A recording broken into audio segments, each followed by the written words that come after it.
Welcome back to Dronacharya IS YouTube channel. You're watching daily editorial analysis covering 28th May 2022. इस video lecture में हम आज के important articles cover करेंगे, editorials cover करेंगे, जो कि हमारी UPSC preparation point of view से इम्पॉर्टेंट हैं। फर्स्ट आर्टिकल जो आज हम कवर करेंगे that is about women and nutrition. ये टॉपिक सोशल जस्टिस से रिलेट करता है। GS paper 2 point of view से काफ़ी इंपॉर्टेंट हो जाता है because it is an issue related to women, education, social empowerment, gender, even government policies and interventions also when it comes to the issues of women. Very important. इस editorial में हम women and किस तरह women centric issues हमारी society में हैं उसे यहाँ पे डिस्कस करेंगे। Second article that we are going to cover is food security and climate change. किस तरह ग्लोबली जो क्लाइमेट चेंजेस हो रहे हैं, कौन से क्लाइमेट चेंजेस की बात है यहाँ पे, एंड उससे किस तरह जो हमारी फूड सिक्योरिटी है वो इफ़ेक्ट होती है, उसे भी हम यहाँ पे कवर करेंगे। ये आर्टिकल भी GS paper 1 food security, GS paper 2 poverty hunger, GS paper 3 food security and buffer stock, इन सब से रिलेटेड है। So let's begin with it. तो आज का हमारा पहला आर्टिकल ये एक्चुअली द हिंदू न्यूज़पेपर से लिया गया है। वहाँ पे इस एडिटोरियल का टाइटल है डाइवर्सिफाइंग प्लेट्स फॉर गर्ल्स। तो आपने आर्टिकल पढ़ा होगा with the title Diversifying Plates for Girls, and actually in this article we're gonna talk about women and nutrition. So इस आर्टिकल में हम देखेंगे कि हमारी डेवलपिंग जो हमारी सोसाइटी है उसमें विमेन सेंट्रिक इशू किस तरह डेवलप हो रहे हैं, as well as the current situation of the same along with the measures that can be taken to improve the situation. Situation क्या है, कौन कौन से मेजर्स लिए जा सकते हैं सिचुएशन को इम्प्रूव करने के लिए, वो हम यहाँ पे देखेंगे। इस आर्टिकल से प्रीलिम्स पॉइंट ऑफ व्यू से कुछ चीज़ें इंपॉर्टेंट हो जाती हैं। जैसे इस आर्टिकल में हम नेशनल फैमिली हेल्थ सर्वे 5 की बात करेंगे। हम अभी रिसेंटली से कवर भी किया है हमने हमारी करंट अफेयर वीडियोज़ में, वहीं से ये एडिटोरियल डिराइव्ड है। एनीमिया, मालन्यूट्रिशन, विमेन एम्पावरमेंट, इन टॉपिक से आर्टिकल रिलेट करता है क्योंकि जो हमारा नेशनल फैमिली हेल्थ सर्वे आया है उसमें कुछ विमेन इश्यूज हाईलाइट हुए हैं। तो मेंस पॉइंट ऑफ व्यू से भी ये काफ़ी ज़्यादा इम्पॉर्टेंट है।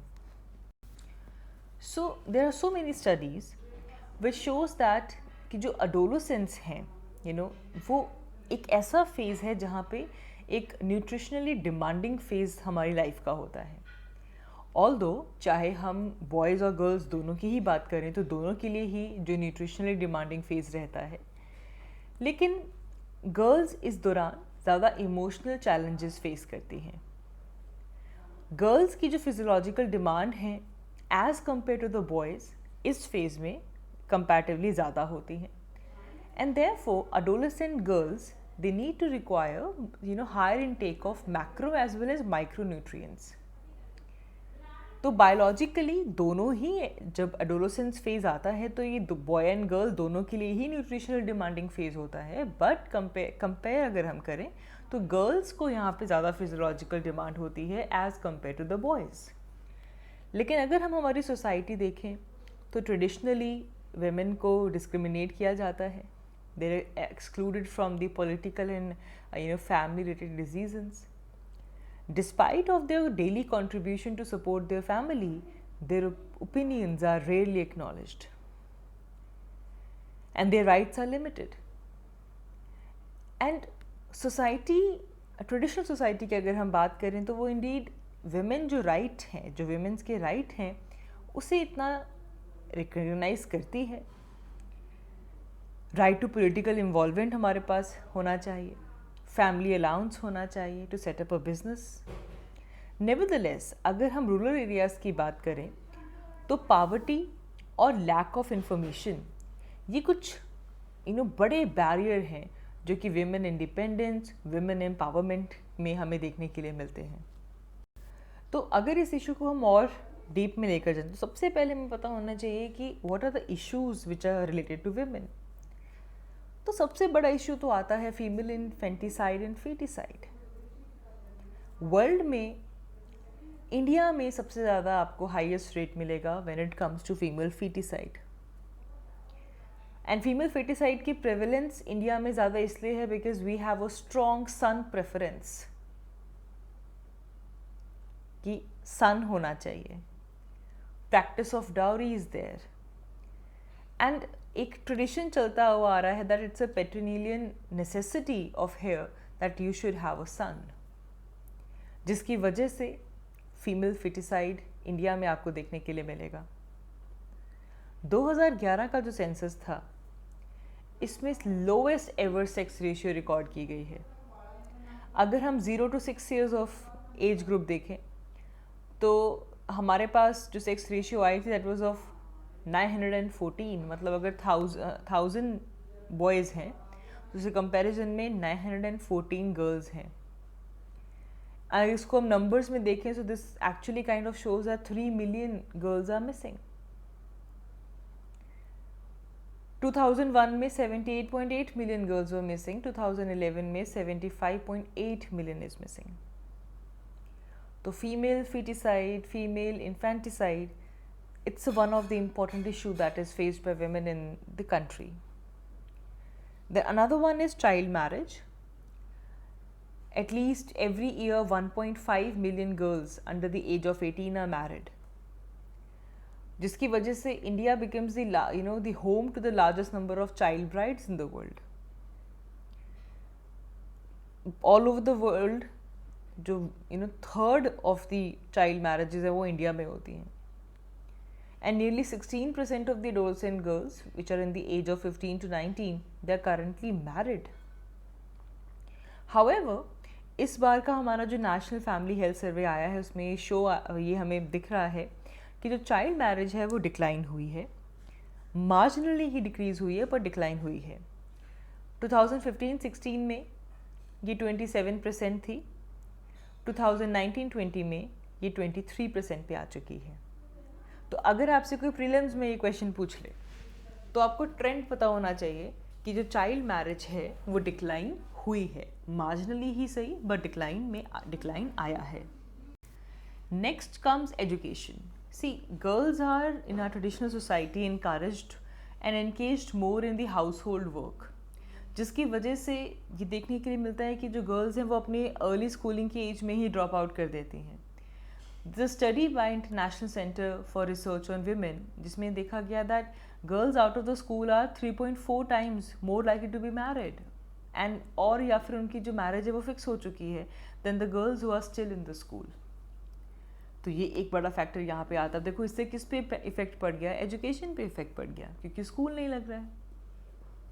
Next is health and mortality. Girls in India, they also face discrimination both inside their home and outside in their communities. Inequality का मतलब क्या है? Unequal opportunity for girls. ये कहाँ से शो होता है? अगर हम अंडर 5 mortality देखें तो गर्ल्स की अंडर 5 mortality ज़्यादा है, it remains at 8.3% higher than the boys. And globally अगर हम देखें this is 14% higher for the boys. तो इंडिया के अंदर under 5 mortality for girls is higher than the boys. Next factor comes malnutrition. So both boys and girls they are equally likely to be undernourished, ठीक है, लेकिन for girls the nutritional intake is relatively inferior. चाहे वो quality की बात हो चाहे quantity की बात हो, गर्ल्स के लिए जो न्यूट्रिशनल इनटेक है वो कंपैरेटिवली इन्फीरियर रहता है। एंड जो गर्ल्स की हेल्थ है वो और भी बहुत सारे फैक्टर्स हैं जिनकी वजह से इफेक्ट होती है। There are additional burden from early and the multiple pregnancies also. ना क्योंकि इंडिया एक पेट्रियार्कल सोसाइटी है, so boys are relatively given more nutritious food than they are and क्योंकि कहा जाता है कि they are the bread winners for the family, specially if the family is poor and it is not in the position to provide nutritious food to all the children, तो ऐसे case में boy को prefer किया जाता है। And the poor nutritional status of women during their reproductive period, it is responsible for the undernourished or undernutrition of the child. तो malnutrition एक बड़ी प्रॉब्लम यहाँ पे आती है. Followed by domestic violence. See, violence against women, it is a big obstacle. अगर हम equality की बात करें, डेवलपमेंट की बात करें, पीस की बात करें, women and girl human right की बात करें, इन सब में सबसे बड़ा जो ऑब्स्टिकल आता है that is violence against the women. Then we have household inequality. जो हाउस होल्ड रिलेशंस हैं उसमें भी जेंडर बायसनेस देखने के लिए मिलती है. See, there are significant manners across the globe. India में भी जैसे कि जो बर्डन है हाउस वर्क का वो शेयर करना, चाइल्ड केयर, मीनियल वर्क, जिसे so called division of work कहते हैं, तो इन सब चीज़ों में जेंडर बायसनेस देखने के लिए मिलती है. हाउस वर्क भी गर्ल करेगी, विमेन करेगी, चाइल्ड केयर भी विमेन करेगी, बाकी जो मीनियल वर्क है वो भी विमेन करेगी. तो एक हाउस होल्ड इनइक्वालिटी भी देखने के लिए मिलती है. सो what is the current situation for the current situation of women's health. तो सबसे पहले तो जो एनीमिया है, एनीमिया का जो रिस्क है वो ग्रो हुआ है.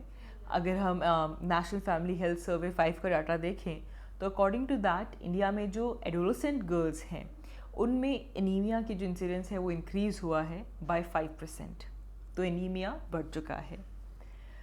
प्री पैंडमिक आउटकम्स अगर हम देखें तो हमारा जो 2019 का कॉम्प्रिहेंसिव नेशनल न्यूट्रिशन सर्वे था, that was even before pandemic, तो वहाँ पे भी ये शो हुआ कि जो एडोलेसेंट्स हैं उनके अंदर डाइवर्स फूड ग्रुप्स जो हैं उनकी कंजम्पशन काफ़ी लो है.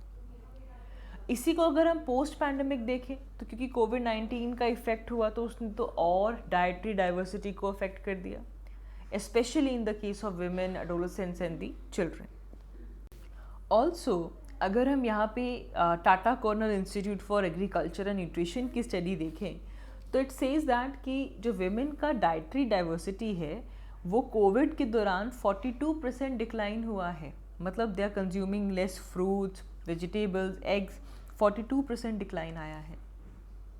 There is also reduction in the nutritional services also. अब देखो क्योंकि लॉकडाउन हुआ तो लॉकडाउन होने की वजह से जो मिड डे मील्स थे वो इंटरप्ट हो गए, जो weekly iron folic acid supplementation मिलता है वो इंटरप्ट हो गया, जो स्कूल्स में एडोलेसेंट गर्ल्स को न्यूट्रिशन एजुकेशन दी जाती है वो वहाँ पे इंटरप्ट हो गई.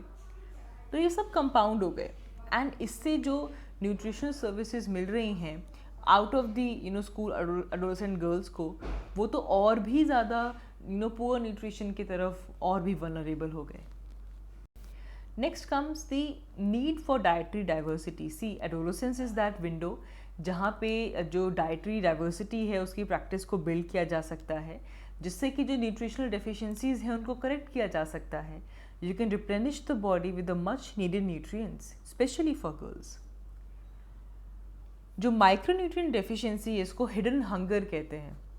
And currently adolescent, 80% of the adolescent they have this hidden hunger, this micronutrient deficiency, and this trend is more prevalent in girls as they already suffer the multiple nutritional deprivations.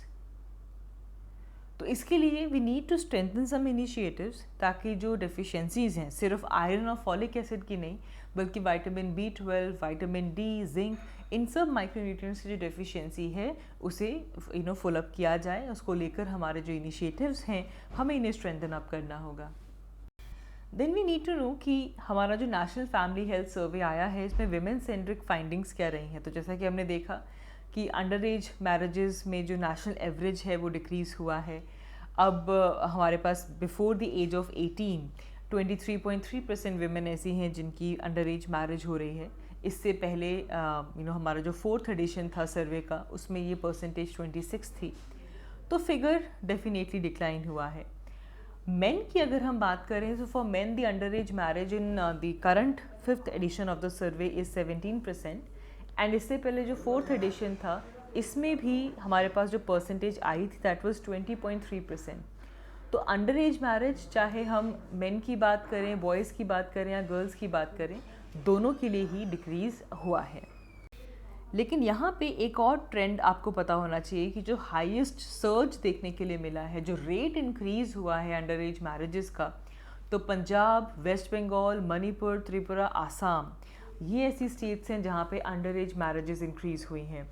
Tripura में सबसे ज़्यादा largest jump देखने के लिए मिला है when it comes to the increase in the under age marriages.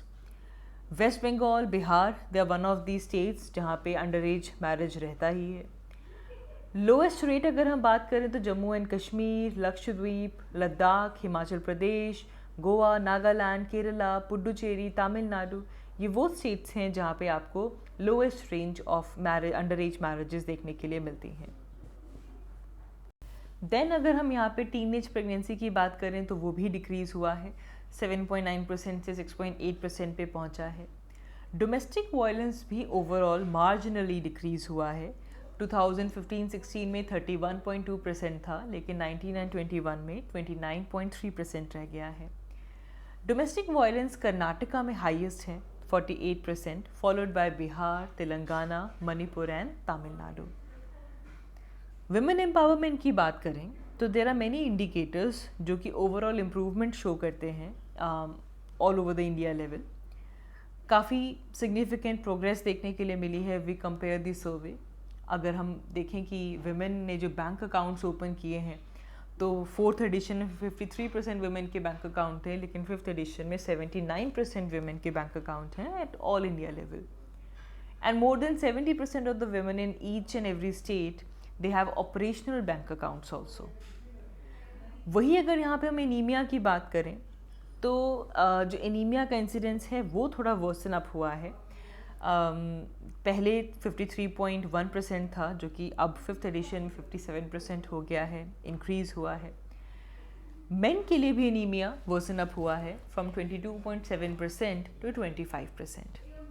And therefore अगर हम इंसिडेंस देखें तो 20 to 40% का इंसिडेंस रहता है, मॉडरेट कैटेगरी है लेकिन एनीमिया चल रहा है। अच्छा, सिर्फ केरला को छोड़ के जहाँ पे एनीमिया अब 39.4% देखने के लिए मिल रहा है, बाकी सभी स्टेट्स एनीमिया के इंसिडेंस में सिवियर कैटेगरी के अंदर फॉल करती हैं। So what can be the way forward? See, we need some better health services. हमें जो हमारी सर्विसेज हैं उनको इंटीग्रेट करना होगा। We need to close the gap in girls education, और जो पुअर हेल्थ स्टेटस है विमेन का उसे फिलअप करना होगा। We need to address that.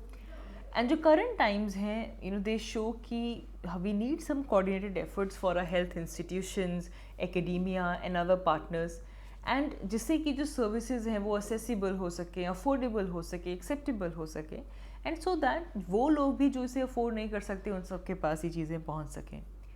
We need to promote technology based services among women, जैसे mobile technology, banking, education, economic empowerment, ये सब हमारे पास टेक्नोलॉजी बेस्ड सर्विसेज को भी इंक्रीज़ करना होगा। ऑल्दो विमेन जो मोबाइल यूज़ करती हैं, इंटरनेट यूज़ करती हैं, बैंकिंग फैसिलिटी यूज़ करती हैं, परसेंटेज इंक्रीज़ हुआ है, but it is still not at par with that of the men. And इन इश्यूज़ को हमें इकट्ठे होकर इकट्ठे आकर यही सॉल्व होंगे। अब स्पेशली अगर हम बात करें क्राइम अगेंस्ट विमेन, तो it can not be just solve in the court of law alone.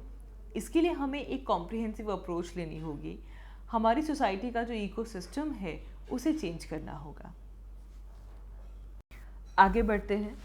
हमारा next article food security and climate change से रिलेटेड है। ये आर्टिकल भी द हिंदू से लिया गया है, एंड द हिंदू में इसका टाइटल है climate change threatening food security. तभी हमने इसको यहाँ पे नेम दे दिया food security and climate change. Here we'll talk about that how food security is related to the changes that are taking place globally, along with the measures that can be taken to tackle this situation. Prelims point of view से भी ये topic relevance रखता है। आपको food security, climate finance, हम currently ला नीना देख रहे हैं, राशन स्कीम क्या है, IMD डिपार्टमेंट, हीट वेव, ये सब हम हमारे करंट अफेयर में कवर करते हुए आ रहे हैं। ये तो आप पढ़ ही रहे हैं। But men's point of view से काफ़ी इंपॉर्टेंट क्वेश्चन बन जाता है जिसमें क्लाइमेट चेंज और फूड सिक्योरिटी। अच्छा, फूड सिक्योरिटी के ऊपर रशिया यूक्रेन वॉर का क्या इम्पैक्ट हुआ है, and how can we tackle the food security issues amid the changing climate? So this is something that we are going to focus in this particular article. तो सबसे पहले अगर हम देखें तो जो रशिया यूक्रेन वॉर है, एक अनएक्सपेक्टेड वॉर ने ग्लोबली हमारी जो सप्लाई चेन है उसे डिस्टर्ब कर दिया है. ऑलमोस्ट हर एक चीज़ की शॉर्टेजेस आ गई हैं, from beet to barley, edible oil, fertiliser, सब की शॉर्टेज आ चुकी है. लेकिन सबसे प्रोफाउंड जो हमें यहाँ पे देखिए, तो शॉर्ट टर्म के लिए हुआ है, अब्रप्टली आया है, लेकिन जो लॉन्ग टर्म कंसर्न है दैट इज़ क्लाइमेट चेंज. किस तरह क्लाइमेट चेंज हमारी क्रॉप्स को अफेक्ट कर सकता है.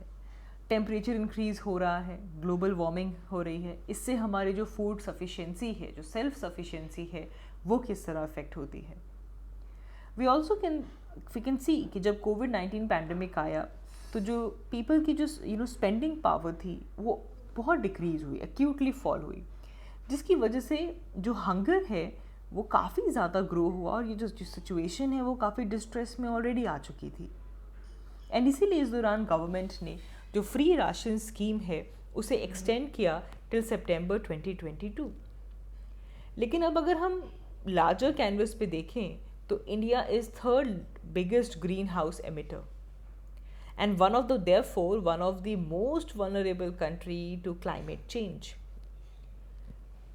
हम किस तरह हमारी इकोनॉमिक ग्रोथ को अचीव करें एंड साथ ही में हम एक लेस कार्बन इंटेंसिव इकोनॉमी बने, that is something that we need to C.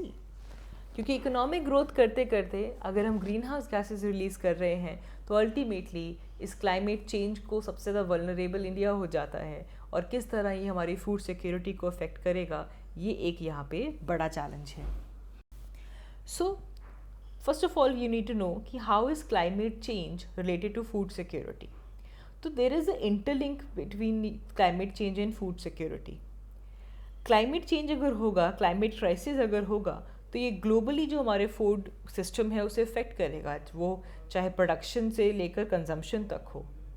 Climate change can destroy land and crops, it can kill the livestock, it can deplete the fishery, it can cut off the transport to the markets, जिससे कि further food production, availability, diversity, access, safety सब के ऊपर impact होगा. Food system से environment के ऊपर impact होगा, and both are driver of the climate change. And अगर हम यहाँ पे एक और चीज़ देखें कि हमारा जो फूड सेक्टर है ये around 30% green house gases release करता है. तो ये किस तरीके से आपस में इंटरलिंक्ड हैं, you can clearly see that. Global issue की अगर हम बात करें, India, Pakistan and many countries we are having extreme heat events now. France में रिकॉर्ड टेम्परेचर आया of 30 to 35 degree Celsius in the days of May. Rainfall भी decrease हुई है by 1/3 from the normal, and इससे जो विंटर सीरियल्स हैं उनके ऊपर इम्पैक्ट हुआ है. इसी साल हम देख रहे हैं कि जो वीट प्रोडक्शन है वो डिक्रीज हुई है. क्यों? बिकॉज टेम्परेचर हाई था. So there is decline in the grain output. चाहे कनाडा हो, यूएस हो, हर जगह पे अनयूजुअली ड्राई और वार्म वेदर रहा, जिसकी वजह से जो ओवरऑल ग्रेन आउटपुट है वो भी डिक्रीज हुई है. अब एक और बहुत बड़ी अनसर्टेनिटी है. अब ला नीना पिछले 2 साल से तो चल रहा है. सो देर इज़ अनसर्टेनिटी कि क्या La Nina for the next 3rd year आएगा या नहीं आएगा, and further it can hit the grain output in America as well. So what is the current situation of climate change and food security. तो according to IMD ने already जो March 2022 है इसे hottest month declare कर दिया कि पिछले 122 सालों में ये रिकॉर्ड तोड़ चुका है. इतना हाई टेम्परेचर मार्च में आया है. कंसिस्टेंटली हमारा जो एवरेज टेम्परेचर है that is above the average. 3 to 8 degree Celsius above average तो रह रहा ही है, जिसकी वजह से बहुत सारे रिकॉर्ड्स टूट रहे हैं. अच्छा, इस हाई टेम्परेचर की वजह से फॉरेस्ट फायर के जो इंसिडेंट्स हैं वो बढ़ चुके हैं, specially in the month of April. And it is further predicted कि फ्यूचर में भी इस तरह की हीट वेव्स अब सब कॉन्टिनेंट में कॉमन हो सकती हैं. ये जो एक्सट्रीम वेदर कंडीशंस हैं, पहले ये once in a while, once in a 100 year होती थी, and now 30 times they are more likely to be there. इस साल मार्च सबसे ड्राइएस्ट मंथ रहा है if we compare the month of March, and 2022 में जो अप्रैल की रेनफॉल है वो भी बिलो नॉर्मल रही है, जिससे कि जो हमारी क्रॉप ग्रोइंग रीजन्स हैं उनके ऊपर इफेक्ट हुआ है. एंड यहाँ पे भी अगर हम केरला देखें तो वहाँ पे कुछ अनसीजनल रेनफॉल हुई हैं, जिसकी वजह से वहाँ पे भी कल्टीवेटर्स को मुश्किल आई है कि किस तरह से जो वाटरी फील्ड्स हैं वहाँ पे पैडी को हार्वेस्ट किया जाए, जिसकी वजह से केरला से भी लो क्वालिटी क्रॉप आपको देखने के लिए मिली है। तो एक्सट्रीमिटी जो इवेंट्स की है वो काफ़ी ज़्यादा बढ़ चुकी है। And then we see that there is overseas sale ban. अब ये जो एक्सट्रीम हीट वेव आई उसकी वजह से जो लो रेनफॉल थी, इससे जो वीट की ग्रोथ थी उसके ऊपर इम्पैक्ट हुआ। इंडिया की जो ग्रेन बास्केट है, पंजाब, हरियाणा, राजस्थान, उत्तर प्रदेश, यहाँ पे जो क्रॉप यील्ड है वो डिक्रीज़ हुई।